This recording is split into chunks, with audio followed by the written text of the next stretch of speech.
Money B in the house. What's up, Money B? What up? What up? What up, Doe? How you doing? Oh man, we doing all right for some brothers above dirt. Where it don't hurt. We're talking about our boy LAYLAW, man. What? They will stop in. I appreciate that. I appreciate you, man. What's going on? Man, we're just talking about LAYLAW, man. LAYLAW was one of them unique brothers, man, that, he made records, but he liked playing the background. That was always his forte. He liked playing the background. And as I always say, he looked like a shadow. See? That goes some shit right there. See? Yeah, that was my guy. Yeah. And go ahead. And I'll say this, a lot of people, because Law, he was always himself, right? Always. So if you didn't know him, he used to rub people the wrong way sometimes. I'd be like, hey, because he'll cuss you out in a minute. Yeah. He didn't take no shit. He was not for taking no shit. Right. And, but he always was cool around here. If somebody pissed him off, I could always pull him to the side. Lonzo, you know what, man? I respect you, big dog. So blah, blah, blah, blah, blah. But that nigga right there, man, woo, woo, woo, woo, woo. Okay, Law, no problem, man. Just don't do it around here. I got you. No, what did he say? Casual. It's casual. It's casual. It's casual. It's casual. That's his word. That was his word. It's casual. Okay. And him and Eazy hooked up. They had a special relationship. We ain't gonna talk about on this podcast, but if you know Eazy, you got an idea what I'm talking about. Anyway, absolutely. Anyway, talk to me, Money B. Good stories about LAYLAW, my man. And thank you so much, Money B, for joining us tonight. Thank you for having me. One of the stories that I always remember about Law is around the time when we first really started hanging out together real tough. And it was probably right around 89, 90 when we were first starting to really come up. And we had a show in LA. And of course, Atron, he used to road manage for Ruthless and Eazy E and GodFather and all of them. So we knew those guys. So we knew each other, but we had a show in LA and Law was there and he was on the side of the stage. And we used to do these, when we used to do this song called Sex Packets, we had these blow up dolls. And while Shock G was singing Sex Packets, me and Tupac could be on the side and we'd be, doing doing what we do to these dolls, right? Right, Humpty Hump. And so we on there doing it, and Law was on the side. He's like, "Dig her out, man! Dig her out! Dig her out, homie!" And he was just clowning. And I just remember I couldn't stop laughing. I couldn't even do the show because he was just over there just hoorahing. I was like, man. Yeah, he was that kind of dude, man. Heck yeah. He loved his what do you say? He drank Courvoisier. I think it was Courvoisier. Yeah, he used to drink brown. Right, yeah, he back drank in the day. Yeah, but go ahead. But later on, we was drinking, we was drinking vodka and Patron and tequila and shit.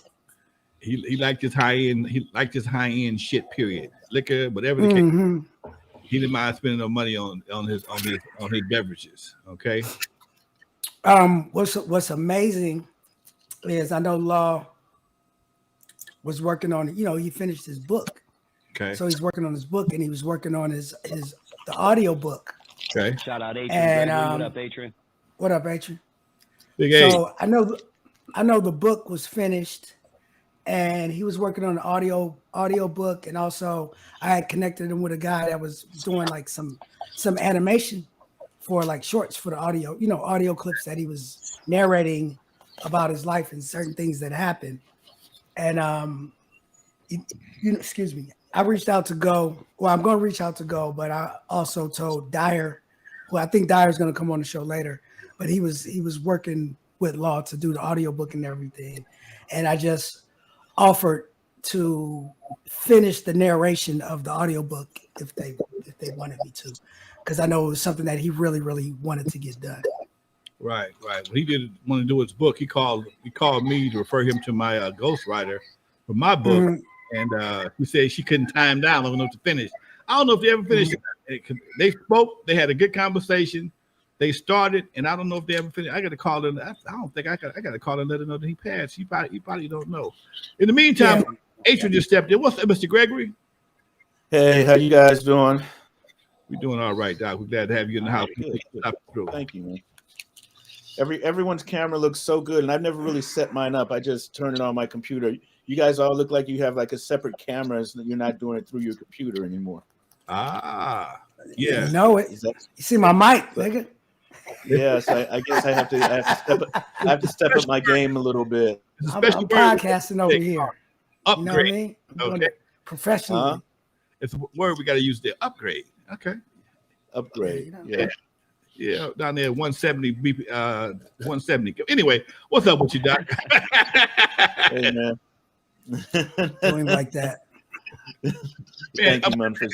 Glad you stopped doing that. Talk to me. I gotta give you a hard time. That's my boy. Man, talk to me about LAYLAW, Doc.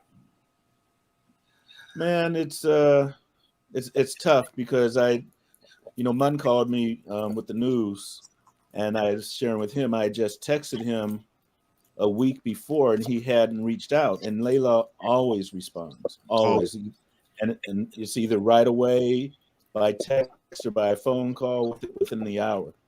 And we were in LAYLAW ran a fantasy football league that we were all in together, and we had a lot of fun.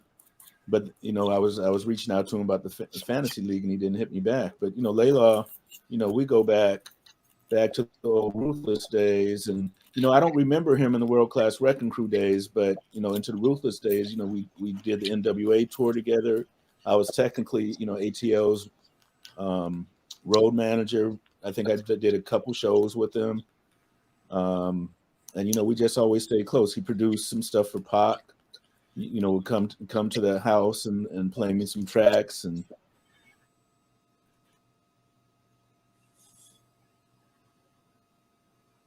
we got a little tightness. She messed up.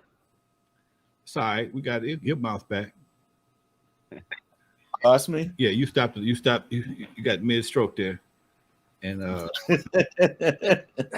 that's what she said. Hey.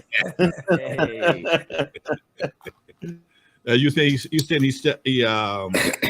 tracked for Tupac? Yeah, he did tracks for Tupac. A lot of people don't know he had a lot to do with California Love as well. Yeah, he produced the original version of California Love, is what I understand. Yeah. Okay. So he was just a good brother, man. He was just stand-up brother. Period. Yeah, I mean,